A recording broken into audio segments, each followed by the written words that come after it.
kita memulai ibadah, mari bersama-sama kita berkatakan dengan iman Mazmur 91 sebagai doa kita.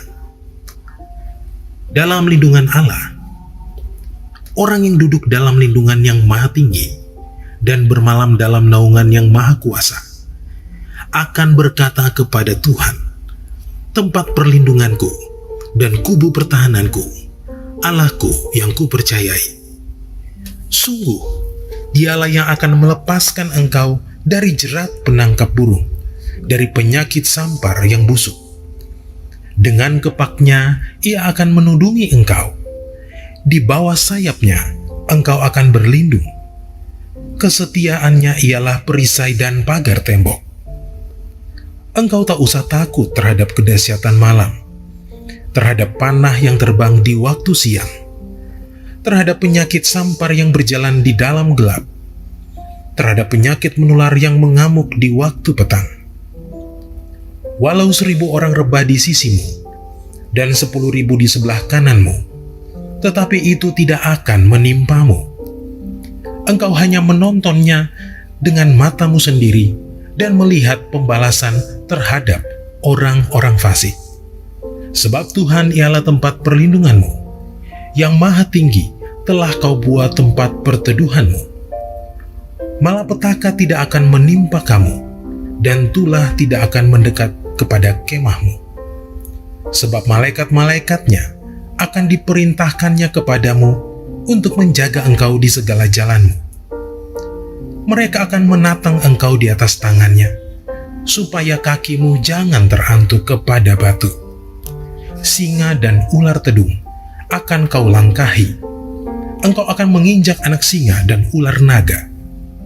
Sungguh, hatinya melekat kepadaku, maka aku akan meluputkannya. Aku akan membentenginya, sebab ia mengenal namaku. Bila ia berseru kepadaku, aku akan menjawab. Aku akan menyertai dia dalam kesesakan. Aku akan meluputkannya dan memuliakannya. Dengan panjang umur akan kukenyangkan dia, dan akan kuperlihatkan kepadanya keselamatan daripadaku. Shalom saudara, Tuhan Yesus berfirman dalam Lukas 6 ayat 36, hendaklah kamu murah hati sama seperti Bapamu adalah murah hati. Dalam edisi Voice of Pentecost hari ini, kita akan membahas mengenai memberi dalam kemurahan hati. Tahukah saudara, memberi dalam kemurahan hati bukan hanya bersifat horizontal di antara sesama manusia, namun juga bersifat vertikal kita kepada Tuhan. Pemberian secara vertikal ini bukan berarti secara literal memberikan langsung kepada Tuhan, melainkan melalui gereja sebagai wakil Tuhan yang merupakan institusi yang sah dan valid untuk mengelola segala bentuk persembahan jemaat yang mereka berikan sebagai persembahan kepada Tuhan, guna perluasan pekerjaan Tuhan dan kerajaannya di muka bumi. Dalam Maleakhi 3 ayat 10, bangsa Israel diperintahkan untuk membawa persembahan ke dalam rumah perbendaharaan atau bait Allah. Dalam Markus 12 ayat 41-44, Tuhan Yesus memperhatikan orang-orang yang memberi di bait Allah. Pada masa gereja mula-mula di Kisah Rasul 4 ayat 32-37, jemaat membawa persembahan mereka ke hadapan rasul-rasul. Dan pada prinsipnya, Tuhan Yesus mengajarkan kita untuk memberi persembahan kita ke dalam rumah ibadah atau gereja. Dalam 2 Korintus 8 ayat 1-5, Rasul Paulus memuji jemaat Makedonia bahwa meskipun dalam berbagai penderitaan, sukacita mereka malah meluap. Meskipun mereka sangat miskin, namun mereka sangat kaya dalam kemurahan hati. Sehingga mereka dapat memberi bahkan melampaui kemampuannya. Pemberian yang melampaui logika dan melampaui hitung-hitungan ekonomi manusia hanya dapat dilakukan karena kemurahan hati. Kemurahan hati ini berasal dari pengenalan akan kasih karunia Tuhan, bahwa Ia yang oleh karena kita menjadi miskin, sekalipun Ia kaya, supaya kita menjadi kaya oleh karena kemiskinannya. Dan untuk membuat semua itu terrealisasi, Tuhan Yesus rela mati untuk kita karena Dia mengasihi kita. Alkitab berkata dalam Yohanes 15 ayat 13-14a, Tidak ada kasih yang lebih besar daripada kasih seorang yang memberikan nyawanya untuk sahabat-sahabatnya. Kamu adalah sahabatku. Karena Tuhan Yesus lebih dahulu mengasihi kita dan kita mengasihi Dia, inilah yang mendorong kita untuk memberi dalam kemurahan hati. Bagi orang yang suka hitung-hitungan, akan sulit memahami konsep kemurahan hati. Hal ini dapat kita lihat dari apa yang disampaikan oleh Tuhan Yesus ketika pemilik kebun anggur membagikan upah yang sama, masing-masing 1 dinar kepada para pekerja yang bekerja di kebun anggurnya. Mulai dari yang masuk terakhir hingga masuk terdahulu. Mereka yang masuk bekerja terdahulu protes dan merasa diperlakukan tidak adil. Sekalipun pemilik kebun anggur sudah memberikan upah sesuai dengan kesepakatan. Mengapa mereka protes? Karena iri hati. Mereka yang tidak memiliki kemurahan hati akan cenderung menjadi iri hati. Bagaimana dengan kita? Bukankah sama seperti jemaat Makedonia dan jemaat Korintus, kita juga telah mengenal kasih karunia Tuhan Yesus? Adakah pengenalan akan kasih karunia tersebut membuat kita menjadi kaya dalam kemurahan hati sehingga kita dapat memberi melampaui kemampuan, bahkan pemberian yang melampaui logika? Prinsip memberi dalam kemurahan hati seharusnya diterapkan dalam keseharian hidup suami istri dalam rumah tangga. Memberi dalam kemurahan hati dilandasi karena suami dan istri saling mengasihi, karena kasih Kristus telah mengikat mereka. Paulus dengan inspirasi Roh Kudus dalam Efesus 5 ayat 25 menyatakan, "Hai suami, kasihilah istrimu sebagaimana Kristus telah mengasihi jemaat dan telah menyerahkan dirinya baginya." Kalau dirinya sendiri saja rela diserahkan bagi istrinya, bukankah materi, harta, dan lain-lain sebenarnya menjadi hal yang terlalu kecil untuk diberikan? Selain itu, contoh praktek memberi dalam kemurahan hati sudah dipraktekkan di gereja kita GBI Jalan Gatot Subroto dalam memberikan persembahan sulung setiap tahun. Bukan dengan paksaan, tetapi menurut kerelaan hati dan kekayaan kemurahan hati dari jemaat. Persembahan sulung adalah berkat dari Tuhan, yaitu seluruh gaji dan penghasilan yang kita terima di bulan Januari dan kita persembahkan di bulan Februari. Tanpa kemurahan hati, tidak mungkin seseorang akan memberikan persembahan sulung kepada Tuhan. Sudah banyak kesaksian dari orang-orang yang memberikan persembahan sulung dari kemurahan hatinya, yang membuktikan pemeliharaan dan penyertaan Tuhan senantiasa ada. Bahkan mereka menerima berkat berkelimpahan. Kita percaya Tuhan memperhitungkan mereka yang taat melakukan firman-Nya.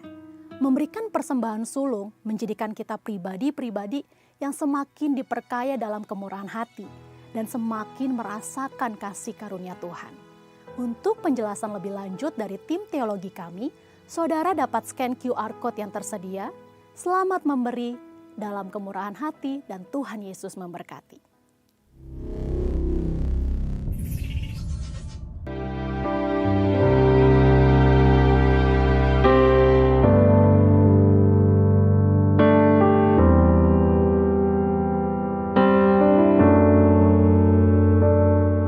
Shalom Bapak Ibu Saudara, Shalom.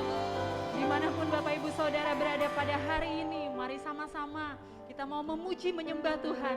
Saya undang kita sama-sama bangkit berdiri. Kita mau tinggikan, kita mau katakan bahwa Dia adalah sumber kemenangan kita. Amin. Amin. Mari kita sembah Tuhan. Sebab kami lebih dari pemenang dalam segala perkara Tuhan.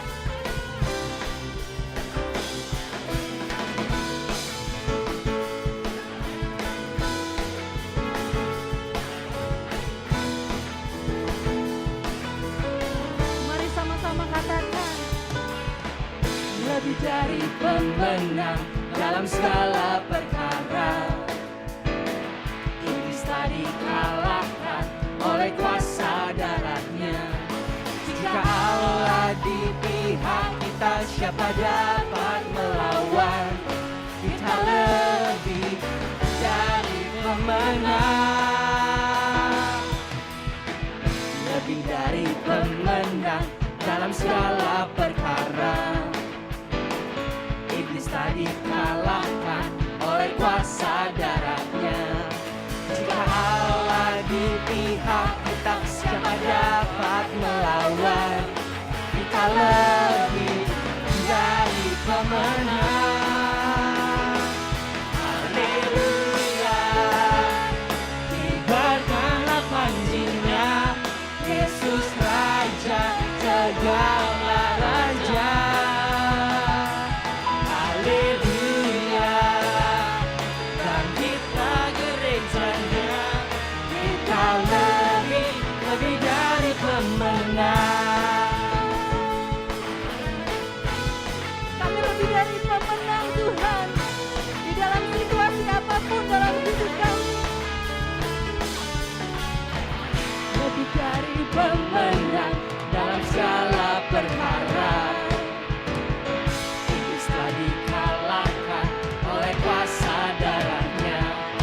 Jika Allah di pihak kita, siapa dapat melawan? Kita lebih dari pemenang. Lebih dari pemenang dalam segala perkara. Bisa dikalahkan oleh kuasa darahnya. Jika Allah di pihak kita, siapa dapat melawan? Kita lebih dari pemenang. Haleluya, kibarkanlah panjinya, Yesus Raja segala raja.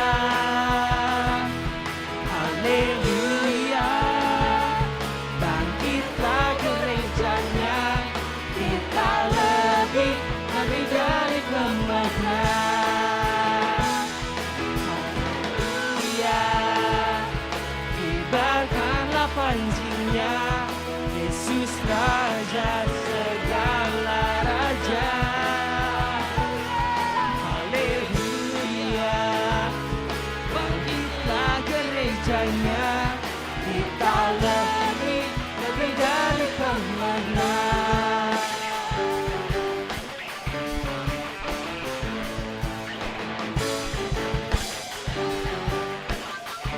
Mari sama-sama katakan.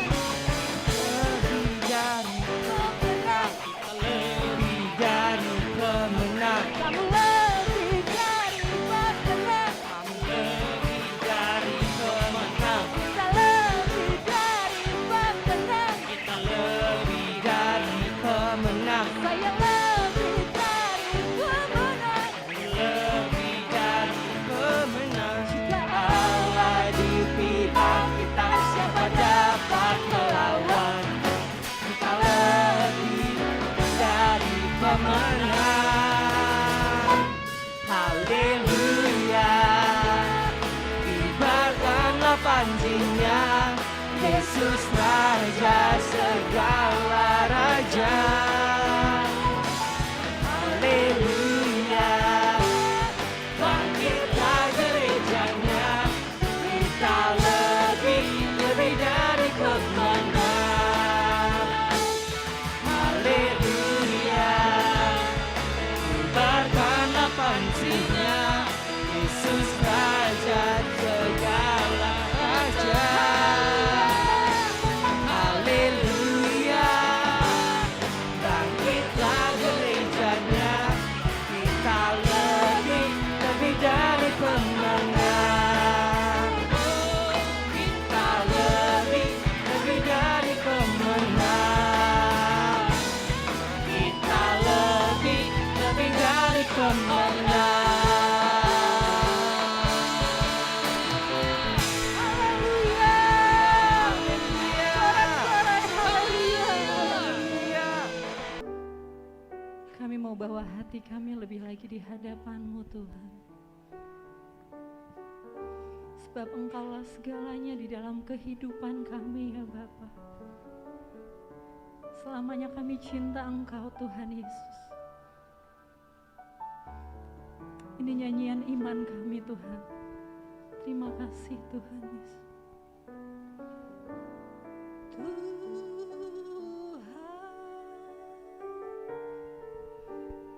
Kaulah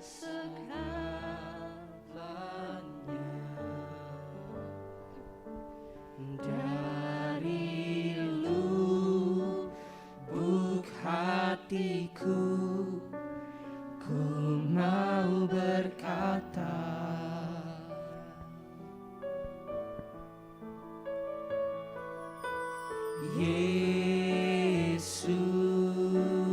Yesus, Kaulah segalanya,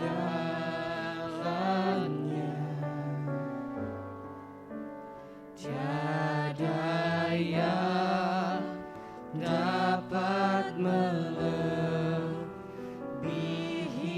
Engkau.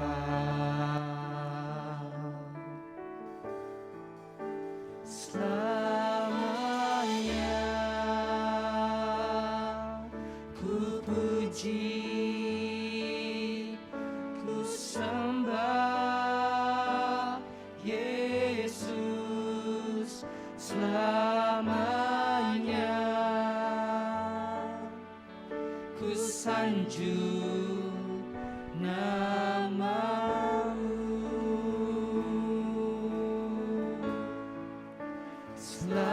Selamanya tekadku senangkan Engkau. Selamanya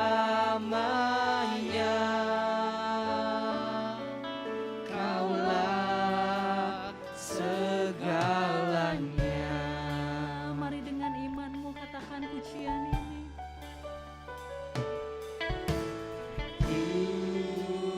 Tuhan, Kaulah segalanya. Dari lubuk hatiku, Dari lubuk hatiku, ku mau berkata, Yesus kau segalanya.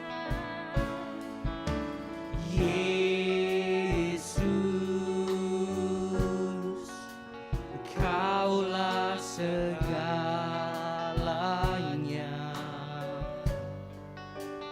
tiada yang dapat melebihi Engkau. Angkat tanganmu katakan, Selamanya ku puji, ku sembah Yesus. Selamanya ku sanjung nama-Mu.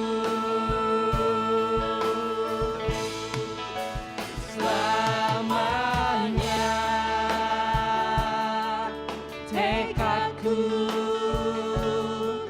senangkan Engkau. Selamanya Kaulah segalanya.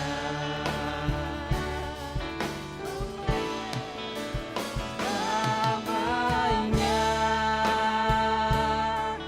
ku puji, ku sembah Yesus. Selamanya sanjung Engkau Tuhan. ku sanjung nama-Mu.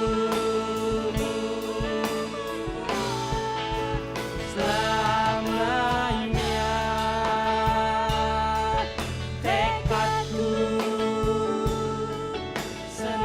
senangkan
sanjung namamu.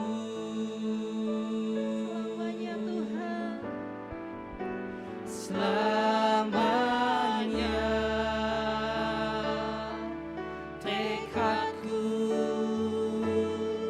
senangkan Engkau selamanya. Kaulah segalanya.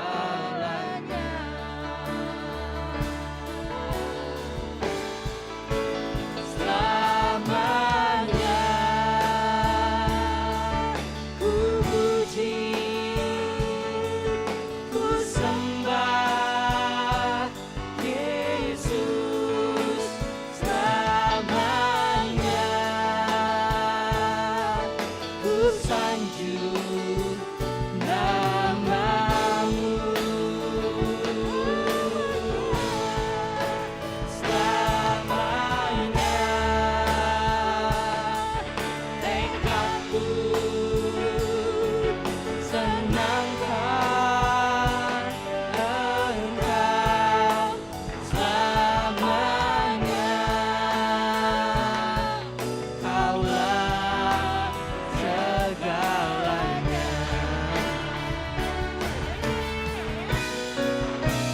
Selamanya ku puji, ku sembah Yesus. Selamanya ku sanjung namamu.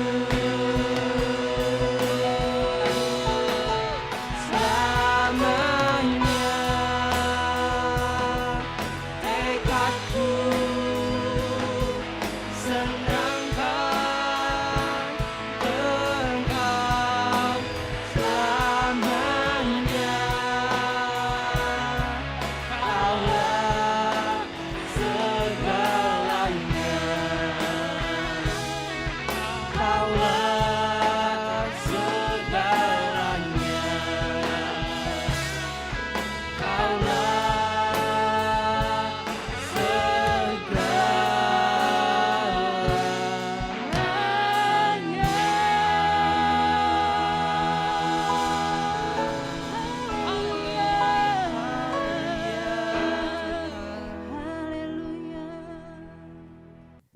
Shalom Bapak Ibu Saudara yang dikasihi Tuhan Yesus.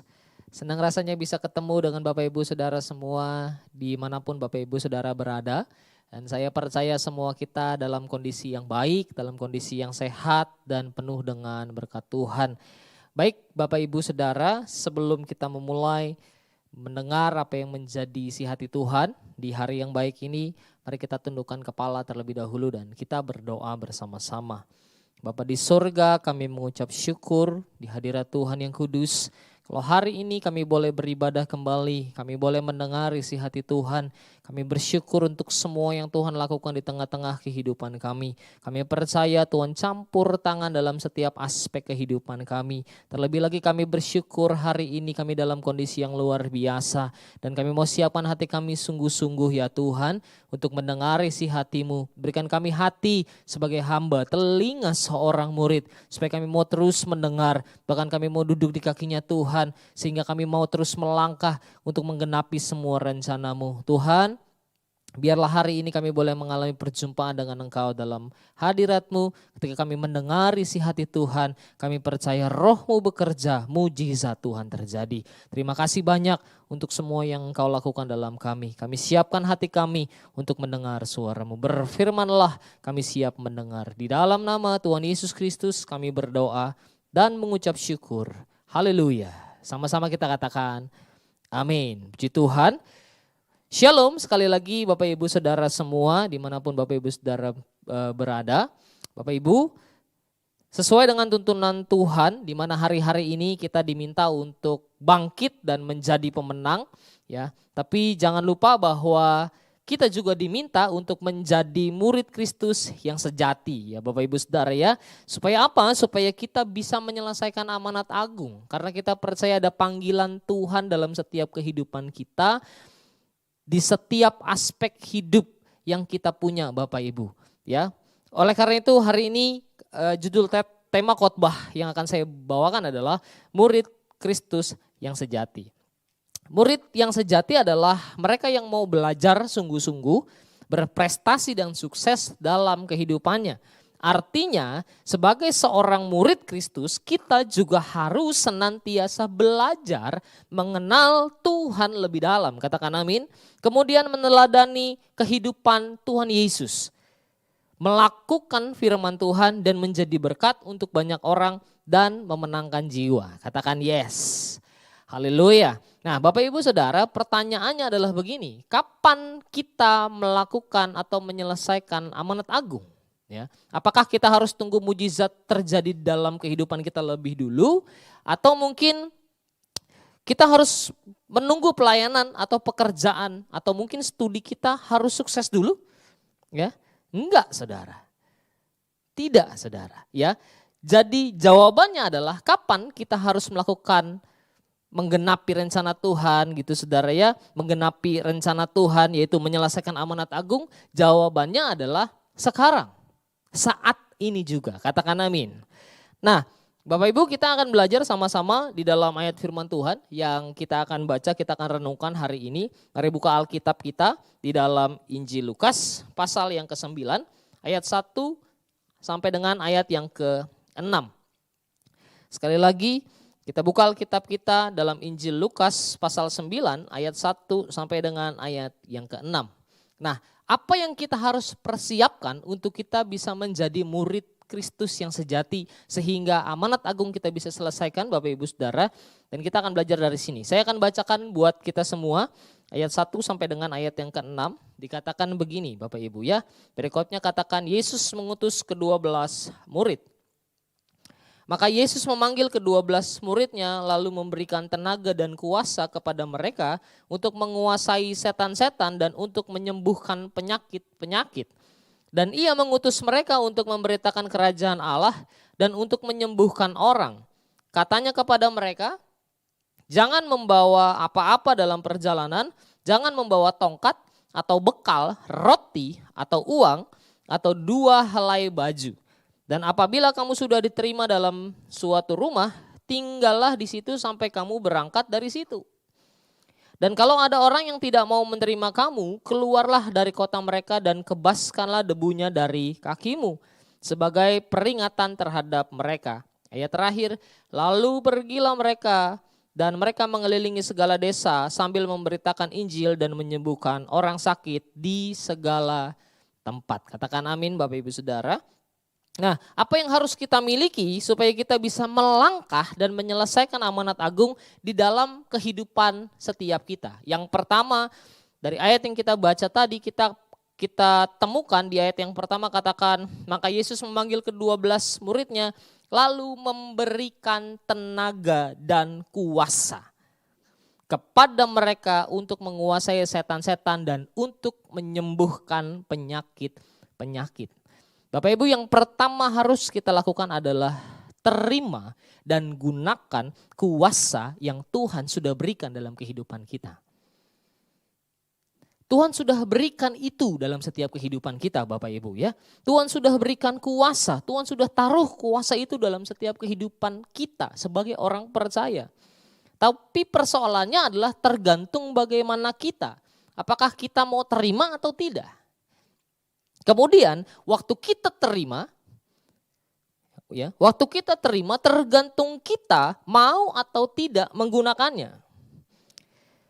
Dalam terjemahan yang lain kata kuasa diterjemahkan menjadi authority atau otoritas. Dan salah satu tujuan daripada kuasa atau otoritas itu diberikan adalah supaya kita bisa melakukan atau menyelesaikan sesuatu sesuai dengan apa yang diinginkan oleh sang pemberi tugas. Katakan amin. Tuhan kasih kuasa, Tuhan taruh otoritasnya dalam setiap kehidupan kita. Untuk kita bisa melangkah, untuk kita bisa melakukan, bahkan menyelesaikan setiap tugas yang Tuhan berikan dalam kehidupan kita Bapak Ibu. Ya, dan tugas setiap kita orang percaya adalah menyelesaikan amanat agung. Tidak peduli dimanapun Tuhan tempatkan setiap kita. Mungkin di marketplace, Tuhan ingin setiap kita melakukan hal yang sama. Ketika kita bekerja gitu saudara ya, mungkin di pelayanan sebagai seorang full timer atau sebagai seorang ibu rumah tangga, Tuhan kepengen setiap kita melakukan tugas dan panggilan kita, yaitu menyelesaikan amanat agung. Maka yang pertama yang kita harus siapkan diri kita adalah terima kuasa dan pergunakan kuasa itu Bapak Ibu. Nah, persoalannya adalah iblis tahu ada kuasa dari Tuhan dalam kita yang pada waktu kita hidup sungguh-sungguh dan pergunakan kuasa yang Tuhan taruh itu dalam hidup kita, maka akan terjadi hal-hal yang luar biasa di dalam kehidupan orang percaya, di dalam kehidupan Bapak Ibu dan saya. Dan tentu saja iblis tidak suka tentang itu. Iblis tahu rencana Tuhan yang dahsyat dalam hidup saudara dan saya. Iblis tahu semua rancangan Tuhan yang ajaib itu dalam hidup setiap kita. Sehingga ketika kita hidup sungguh-sungguh dan kita pergunakan kuasa itu, maka terjadi hal-hal yang dahsyat di hidup setiap kita. Iblis gak suka, karena itu dia merusak semua rencana Allah dengan berbagai cara. Supaya apa yang Tuhan rencanakan dalam kita, supaya semua tugas dan panggilan yang Tuhan taruh dalam hidup saya, dalam hidup saudara dan saya, semuanya gagal, semuanya batal. Tapi dengar saya baik-baik bahwa ada satu pribadi yang sangat luar biasa, yaitu Yesus yang memberikan kuasa di tengah-tengah kehidupan kita sebagai orang percaya Bapak Ibu. Ya. Nah makanya iblis seringkali mengintimidasi kita. Ya. Iblis mengintimidasi kita lewat apa saudara? Yang paling sering terjadi adalah lewat pikiran. Supaya apa? Supaya setiap apa yang kita lakukan semuanya tidak sesuai dengan rencana Tuhan. Iblis mengintimidasi kita melalui pikiran sehingga berdampak pada tindakan kita. Membuat kita pertama jadi lemah. Setelah lemah jadi takut. Waktu takut muncul kekhawatiran Bapak Ibu Saudara. Dan kemudian jadi cemas, jadi bimbang, bahkan jadi pesimis dan gampang menyerah. Dan titik akhir daripada rencana si jahat adalah membuat setiap kita menjadi pribadi yang kalah.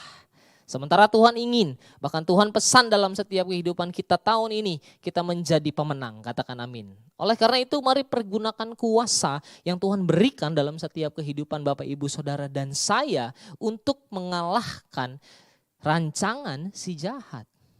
Karena waktu kita hidup sungguh-sungguh, perkara-perkara yang dahsyat terjadi dalam hidup kita. Waktu kita melangkah, kita akan melangkah dengan kuasa. Waktu kita berbicara, kita akan berbicara dengan kuasa yang powerful. Ya. Itu sebabnya kita butuh kuasa untuk mematahkan semua intimidasi daripada si iblis. Sehingga kita bisa terus berjalan, terus kuat melangkah dan menang sampai di garis akhir Bapak Ibu.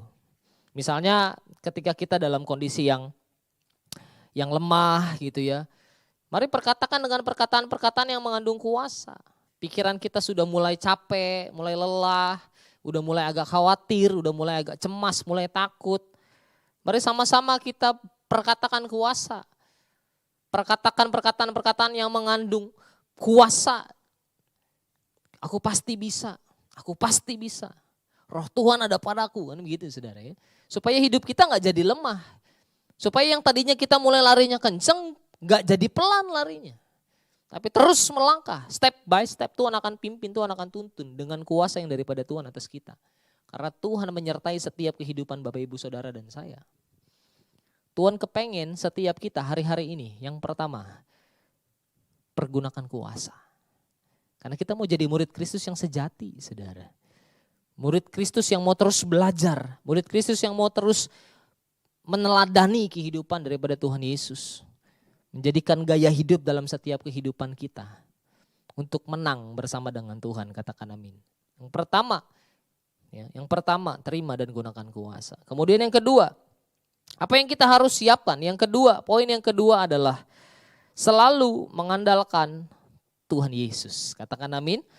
Di ayat yang ketiga dikatakan begini Bapak Ibu, ya. Di ayat yang ketiga dikatakan katanya kepada mereka, ya, kata Tuhan Yesus kepada mereka, kepada murid-muridnya, jangan membawa apa-apa dalam perjalanan. Jangan membawa tongkat, jangan membawa tongkat atau bekal, roti atau uang, atau 2 helai baju. Ya. Jangan bawa apa-apa kata Tuhan. Nah Tuhan kepengen mengajarkan murid-muridnya ini untuk tetap percaya kepada Tuhan, ya, mengandalkan pemeliharaan Tuhan dan hidup apa adanya, saudara. Hidup apa adanya, hidup lancar-lancar aja gitu, hidup tulus aja sama Tuhan. Ya. Tuhan ingin mengajarkan murid-muridnya untuk tidak mengandalkan apa yang mereka punya. Tapi Tuhan ingin mengajarkan mereka untuk mengandalkan Tuhan senantiasa, Bapak Ibu ya. Setiap hari, setiap minggu, setiap bulan, bahkan mungkin setiap tahun ya. Kita percaya kesulitannya pasti beda-beda ya Bapak Ibu. Kesulitannya pasti beda-beda. Tahun ini tidak sama dengan tahun yang kemarin kesulitannya. Ya, bulan ini tidak sama seperti bulan depan kesulitannya. Pasti berbeda-beda saudara ya. Sehingga tantangan yang kita punya, tantangan yang kita miliki untuk berjalan dalam menyelesaikan amanat agung ini juga pasti beda. Tapi saya mau kasih tahu ada satu hal yang meskipun kondisi zaman, meskipun kondisi dunia ini senantiasa terus berputar begitu ya. Kehidupan zaman ini terus berganti, ada satu hal yang sama, yang penting yang harus kita lakukan. Ya, meskipun kondisinya sulitnya berbeda dan lain sebagainya, tapi ada satu hal, satu prinsip yang sama yang harus selalu kita lakukan, yaitu adalah mengandalkan Tuhan. Katakan amin. Katakan mengandalkan Tuhan. Karena tidak pernah salah waktu kita mengandalkan Tuhan. Tuhan yang pelihara kita kok. Tuhan yang tuntun hidup kita kok. Tuhan yang tahu rancangan terbaik buat hidup kita kok. Jadi Tuhan kepengen supaya waktu kita ngandelin Tuhan, ya, waktu kita ngandelin Tuhan, rencana yang Tuhan buat taruh dalam hidup kita tuh semuanya Tuhan pengen semuanya berjalan dengan baik. Karena firman Tuhan katakan rancanganku bukanlah rancangan kecelakaan, tapi rancangan yang penuh dengan damai dan sejahtera. Tuhan pengen itu Bapak Ibu Saudara. Ya. Dari ayat 3 ini juga kita mau belajar untuk bisa berjalan dalam menyelesaikan amanat agung, ya. Ada sesuatu yang kita harus lepaskan, ada sesuatu yang kita harus tinggalkan supaya waktu kita berjalan dalam menyelesaikan amanat agung ini tidak menjadi terhenti karena hal-hal yang menghambat pribadi kita. Ya, Bapak Ibu Saudara ya. Kalau Tuhan katakan jangan bawa apa-apa, Tuhan katakan kepada murid-muridnya, ya, andalkan Tuhan dan demikian juga dengan kita. Ada hal-hal yang tidak boleh kita bawa, ada hal-hal yang harus kita tinggalkan. Apa itu? Tuhan ingin kita melepaskan apa yang menjadi beban hidup kita yang akhirnya akan menghambat. Yang pertama adalah mungkin sakit hati Bapak Ibu. Kecewanya Bapak Ibu Saudara. Kepahitan. Mungkin hari-hari ini kita ada dalam satu situasi yang seperti ini. Tahun boleh berganti gitu ya. Tapi masalah ini mungkin tetap ada dalam hidup Bapak Ibu Saudara dan kita semua. Dan Tuhan pengen kita melepaskan ini semua. Tuhan kepengen kita melupakan apa yang di belakang kita dan mengarahkan pandangan kita ke depan kepada fokusnya Tuhan Bapak Ibu. Ya, tinggalkan sakit hatimu, tinggalkan kekecewaanmu, tinggalkan kepahitan dalam setiap kehidupan kita. Yang membuat kita akan sulit untuk menggunakan apa? Kuasa tadi. Ya. Akan sangat sulit menggunakan kuasa tadi kalau kita ada dalam satu situasi yang hatinya lagi gak beres, gak bisa saudara. Kalau hatinya gak beres, pikirannya gak beres, kuasa Tuhan gak bisa bekerja dalam kehidupan kita. Oleh karena itu butuh kerelaan untuk melepaskan semua yang kita simpan dalam hati ini yang tidak baik dan tidak berkenan di hadapan Tuhan. Supaya kita bisa melangkah. Dan melangkah kita adalah langkah yang penuh dengan kemenangan. Katakan amin. Atau mungkin gak cuma itu. Mungkin juga ada ego. Ya. Egonya kita, keegoisan kita. Mungkin juga kepintaran kita yang selama ini mungkin membuat kita justru jadi mengandalkan diri kita sendiri. Oh gue pintar kok. Oh aku hebat kok. Oh pelayananku sukses kok. Oh pekerjaanku berhasil kok. Mungkin semua itu yang pada akhirnya menjadikan setiap kehidupan kita mengandalkan diri kita sendiri. Dan Tuhan kepengen kita ngelepasin semua itu supaya kita bisa fokus jalan sama Tuhan. Dan jalan dalam kuasa yang Tuhan sudah berikan dalam kita. Tuhan pimpin setiap kita loh Bapak Ibu Saudara. Ya, lepaskan supaya Tuhan mampu untuk tolong kita. Serahkan sepenuhnya kehidupan kita kepada Tuhan Bapak Ibu Saudara. Dia yang pelihara kita. Ya, dia yang pelihara kita. Jangan takut, jangan bimbang, jangan cemas, jangan khawatir. Ya, karena ada tangan Tuhan menuntun setiap Bapak Ibu Saudara dan saya. Dia senantiasa memberkati hidup kita. Ya. Faktanya apa? Faktanya hari ini kita masih bisa beribadah. Faktanya hari ini kita masih bisa dengar firman Tuhan. Dan saya percaya bukan hanya sekedar beribadah dan dengar firman Tuhan, tapi juga melakukan firman Tuhan. Ya. Dan pada waktu kita melakukan firman Tuhan, kita melakukannya bersama dengan roh Tuhan dalam hidup kita. Maka apa yang akan kita terima dari Tuhan adalah kemenangan. Katakan amin. Ya. Satu hal yang pasti Bapak Ibu, dia sangat mengasihi kita. Dia pribadi yang sangat mengasihi saudara dan saya. Yesus namanya. Ya. Kasihnya gak bisa diukur sama apapun juga Bapak Ibu. Kasihnya gak bisa diukur. Meskipun kita gak setia, Tuhan tetap setia. Meskipun kita jarang kejar Tuhan, Tuhan senantiasa nunggu kita. Amin. Ya. Kalau kita melepaskan semuanya yang jadi beban hidup kita, maka kita akan sangat mudah untuk dibentuk. Setelah kita dibentuk, Tuhan akan sangat mudah kita akan sangat mudah untuk diarahkan. Karena kenapa? Karena ketika kita setia kepada proses yang Tuhan taruh dalam hidup kita untuk membentuk setiap kita, maka kita akan sangat mudah untuk dituntun, diarahkan. Tuhan bentuk, Tuhan tuntun, Tuhan arahin sampai kemenangan terjadi dalam setiap kehidupan kita. Katakan amin Bapak Ibu. Cut dulu. Gak apa-apa, biarin. Itu lanjut aja. Ada kertas gua lagi gak sih itu Bre? Oh ini dia.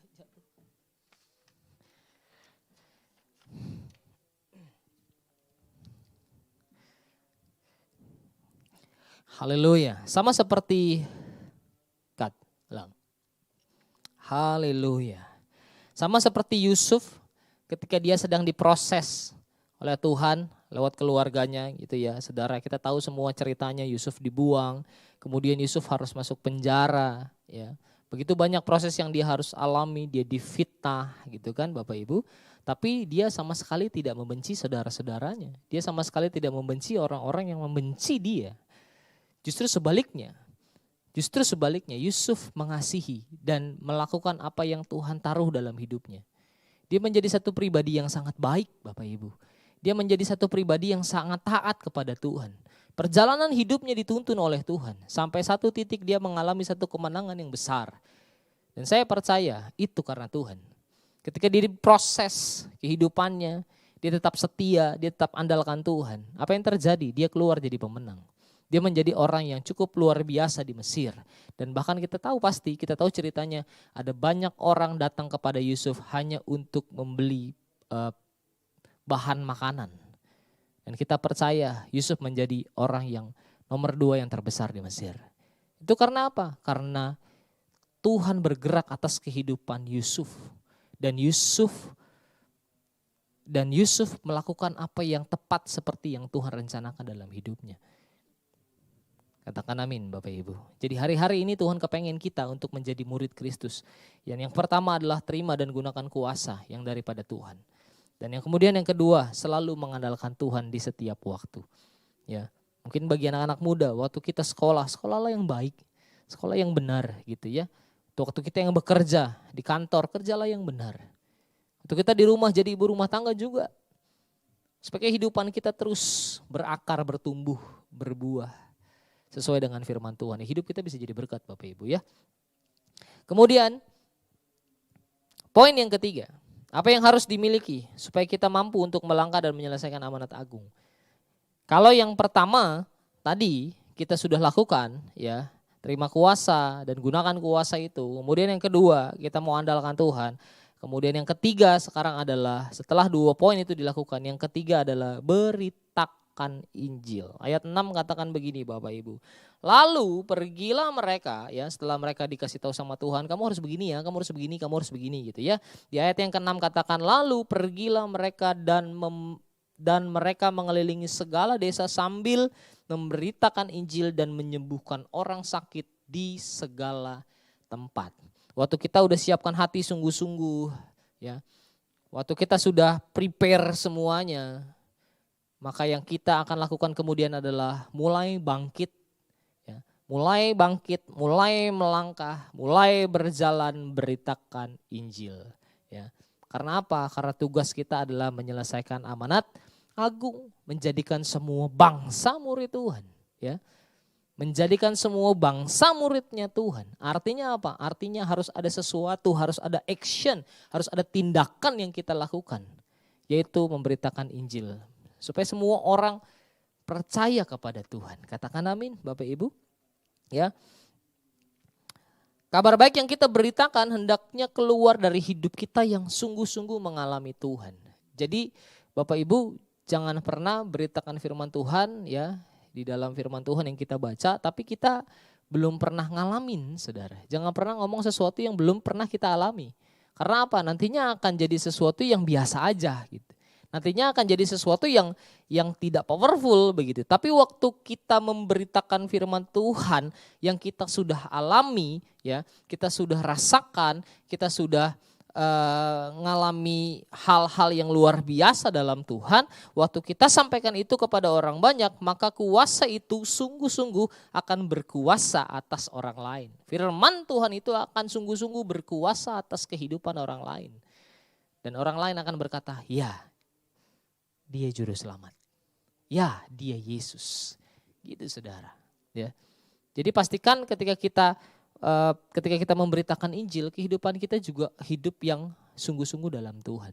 Supaya semua yang kita beritakan, semua punya power, semua punya bobot yang luar biasa.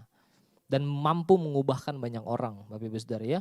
Dan mungkin bagi sebagian orang, mungkin malah ngalamin kuasa Tuhannya bukan dengan cara diberitakan firman gitu ya, diajak ngobrol tentang firman Tuhan. Mungkin ada beberapa orang yang nggak begitu, tapi mungkin juga ada beberapa orang gitu ya yang justru ngalami Tuhan melalui cara hidup kita, cara kita berkata-kata, cara kita bertingkah laku, ya, cara kita hidup gitu ya. Mereka melihat kehidupan kita, mereka melihat kuasa Tuhan dalam kehidupan kita.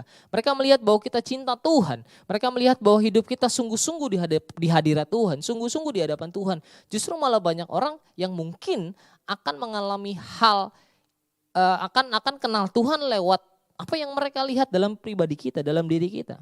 Ya Bapak Ibu. Oleh karena itu ada hal yang kita harus jaga, ada hal yang kita harus perhatikan dalam kehidupan ini. Mari kita sungguh-sungguh waspada, mari kita sungguh-sungguh berjaga-jaga dalam Tuhan. Ya.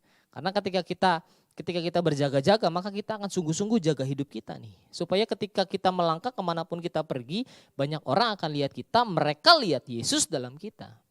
Dan tidak menutup kemungkinan bahwa mereka akan terima Yesus sebagai Tuhan dan Juru Selamat kehidupan mereka. Katakan amin. Itulah sebabnya hidup Bapak Ibu Saudara dan saya senantiasa harus dalam kepenuhan Roh Kudus. Setiap hari, setiap waktu gitu ya, fokus kita kepada Tuhan. Setiap hari, setiap waktu kita harus penuh dengan Roh Kudus, Bapak Ibu. Supaya kuasa Tuhan terus hidup dalam kita dan kita bisa menyelesaikan tugas dengan baik. Waktu kita mampu menyelesaikan tugas kita dengan baik, saya percaya jiwa-jiwa pasti dituai untuk hormat kemuliaan nama Tuhan. Lewat siapa? Lewat saudara dan saya. Oleh karena itu persiapkan sungguh-sungguh hidup kita. Persiapkan sungguh-sungguh hidup kita ya Bapak Ibu. Karena ini waktunya sebelum Tuhan Yesus datang kedua kali. Kita mau bangkit, kita mau jadi pemenang dan kita mau menyelesaikan amanat agung. Setuju dengan saya? Katakan amin. Nah Bapak Ibu, saya akan tutup dengan kesaksian pribadi saya Bapak Ibu Saudara ya. Saya punya papa almarhum sudah meninggal. Ya, tapi saya ingat banget betapa luar biasanya dia gitu ya. Ketika di akhir kehidupannya begitu sebelum dia dipanggil pulang oleh Tuhan. Ya, Bapak Ibu. Saya tuh gak pernah dekat sama papa saya dari dulu. Saya dekat sama papa saya itu ketika saya bertobat. lahir baru saya berani ngomong sama papa saya gitu saudara ya. Saya mulai ajak ngobrol dia, sering ajak makan, potong rambut bareng begitu saudara. Kemudian nyiapin waktu ngobrol aja sama papa, lagi ada waktu senggang sambil dia suka ngopi kan, dia sambil minum kopi gitu ya, sambil ngemil di depan rumah di teras begitu. Itu sering ngobrol Bapak Ibu. Nah, papa saya tuh sangat suka dengan didoain sama anak-anaknya gitu ya Bapak Ibu ya. Satu kali ketika dia lagi sakit gitu kan, dia telepon saya dan dia bilang begini, Gil kapan datang ke rumah gitu ya. Waktu itu saya sudah menikah ya, kemudian saya sudah tinggal dengan keluarga saya sendiri gitu ya. Dan kemudian dia telepon, kapan pulang ke rumah, papa sakit, dia bilang gitu. Datang ke rumah tolong doain papa gitu saudara ya. Kemudian besok harinya saya datang ke rumah untuk ketemu sama papa. Saya datang, kita ngobrol-ngobrol, kemudian saya doain. Dah singkat cerita, ternyata sakitnya itu berunut gitu ya. Sekian lama sampai akhirnya papa saya harus masuk ICU. Dan waktu beliau masuk ICU, kebetulan saya yang jaga Bapak Ibu Saudara. Jadi malam hari saya datang ke rumah, pulang ke rumah waktu ditelepon dari rumah begitu. Saya datang pulang ke rumah, kemudian bawa papa saya ke rumah sakit. Dia udah nggak berdaya, dia udah nggak bisa ngapa-ngapain gitu Saudara. Dia hanya bisa terlentang. Kemudian kita bawa ke rumah sakit, ke salah satu rumah sakit. Kemudian harus masuk ICU langsung hari itu. Dan waktu masuk ICU saya bilang sama papa gini, kan nggak bisa ditunggu ya Bapak Ibu ya. Saya bilang sama papa saya gini, Pak, Ragil tunggu di luar, kita doa. Sebelum Ragil tunggu di luar, yuk kita doa. Kita doa saudara. Waktu dia doa sambil nahan sakit, dia bilang amin, amin gitu saudara ya. Dia bilang amin, amin gitu ya. Dan ketika papa saya meninggal, sebelum dia meninggal, saya doa lagi buat papa saya. Saya bilang gini, Pak, Ragil sayang papa. Ragil sayang papa. Kalau papa memang udah gak kuat mau pulang, silakan pulang. Gak apa-apa gitu ya. Dan gak lama setelah itu papa saya pulang saudara. Tapi satu hal yang saya mau garis bawahi bahwa begini, ketika saya mulai baca firman, renungkan firman Tuhan, ya, lakukan firman Tuhan setiap hari, bangun mesbah Tuhan pribadi waktu itu. Di awal-awal saya bertobat sampai dengan hari ini, papa saya mulai berubah step by step. Step by stepnya dia mulai berubah. Sampai satu titik ketika dia sedang sakit, saya datang di rumah sakit, sebelum papa saya meninggal dia bilang begini, papa bangga sama kamu. Wow, papa bangga sama kamu. Makasih udah jadi contoh yang baik. Padahal harusnya saya yang ngomong itu ke papa saya. Tapi papa saya ngomong begitu. Terima kasih udah jadi contoh buat papa untuk percaya sama Tuhan. Wow. Saya percaya waktu kehidupan kita dipenuhi kuasa Roh Kudus, kita terima kuasa dari Tuhan. Kita andalkan Tuhan dan kemudian kita mulai melangkah, menjaga, meresponi hidup sesuai dengan firman Tuhan. Perkara-perkara yang luar biasa pasti terjadi dalam hidup Bapak Ibu Saudara dan saya. Yang percaya katakan amin. Nah Bapak Ibu, berapa banyak di Bapak Ibu Saudara yang ada di rumah-rumah hari-hari ini, yang mungkin Bapak Ibu Saudara sedang mengalami sesuatu yang masuk tahun yang baru, Bapak Ibu mungkin berusaha untuk bangkit, berusaha untuk memulai kembali apa yang Bapak Ibu akan mulai begitu ya. Siapa yang di rumah-rumah Bapak Ibu yang hari-hari ini ngalami goncangan, boleh angkat tangan Bapak Ibu Saudara. Hari ini kita mau doa. Saya mau doakan Bapak Ibu Saudara semua. Dan berapa banyak di tempat Bapak Ibu Saudara yang kepengen jadi murid Kristus. Yang pengen jadi murid Kristus angkat tangan. Ya angkat tangan lebih lagi. Mari kita berdoa. Saya mau doa buat Bapak Ibu Saudara. Oh Rabaya Syakaraba. Tuhan terima kasih banyak untuk semua penyertaan-Mu, kuasa-Mu yang hadir dalam setiap kehidupan kami. Tuhan hari ini kami berdoa, Tuhan lakukan perkara-perkara yang besar dalam kehidupan kami. Kami percaya penuh kepadamu Tuhan. Kami mau jadi murid Kristus yang sejati. Kami mau menjadi pribadi yang mau ngejar Tuhan. Kami mau jadi pribadi yang mau taat kepada Tuhan. Kami mau jadi pribadi-pribadi yang mau cinta Tuhan lebih lagi. Kami mau jadi pribadi-pribadi yang mengasihi Engkau lebih lagi ya Tuhan.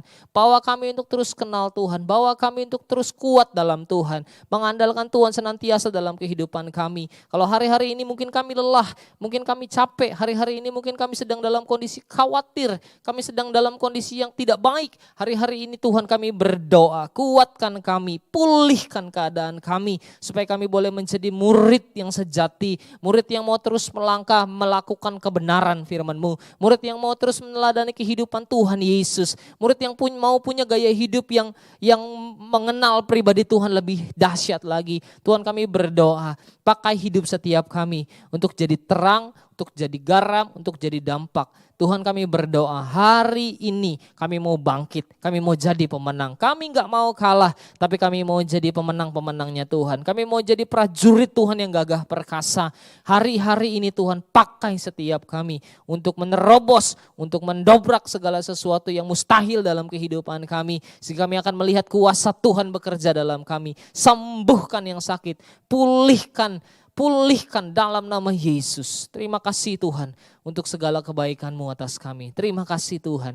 Terima kasih firman-Mu sudah selesai disampaikan. Tuhan beracara buat kami. Biar apa yang kami boleh dengar hari ini boleh menjadi fondasi dalam hidup kami. Untuk kami boleh terus kejar Tuhan. Menjadi pribadi yang maksimal di dalam Tuhan. Terima kasih. Jangan lepaskan genggaman-Mu dalam kami. Supaya kehidupan kami terus Tuhan tuntun, Tuhan bentuk menjadi emas yang murni. Dan kehidupan kami menjadi berkenan di hadapan-Mu. Terima kasih Bapa, Engkau sangat baik buat kami. Di dalam nama Tuhan Yesus kami berdoa dan mengucap syukur. Haleluya. Sama-sama katakan amin. Bapak Ibu Saudara, ibadah kita sudah selesai. Kita akan pulang dengan terima berkat Tuhan. Mari angkat tangan di hadapan Tuhan bersama-sama. Tuhan Engkau memberkati setiap kehidupan kami, keluarga kami, studi kami, pekerjaan kami, pelayanan kami. Semua yang kami lakukan, kami percaya semuanya dahsyat dalam tangan-Mu. Kami mau pulang terima berkat-Mu. Kasih karunia yang berlimpah-limpah dari Allah Bapa di sorga. Dalam nama anak yang tunggal Tuhan Yesus Kristus. Kuat kuasa perlindungan daripada Allah Roh Kudus menyertai kita semua. Mulai hari ini sampai Maranatha. Tuhan jemput kita di awan-awan permai. Bahkan kekal selama-lamanya. Di dalam nama Tuhan Yesus Kristus kami berdoa. Dan terima berkat Tuhan. Haleluya. Sama-sama katakan amin.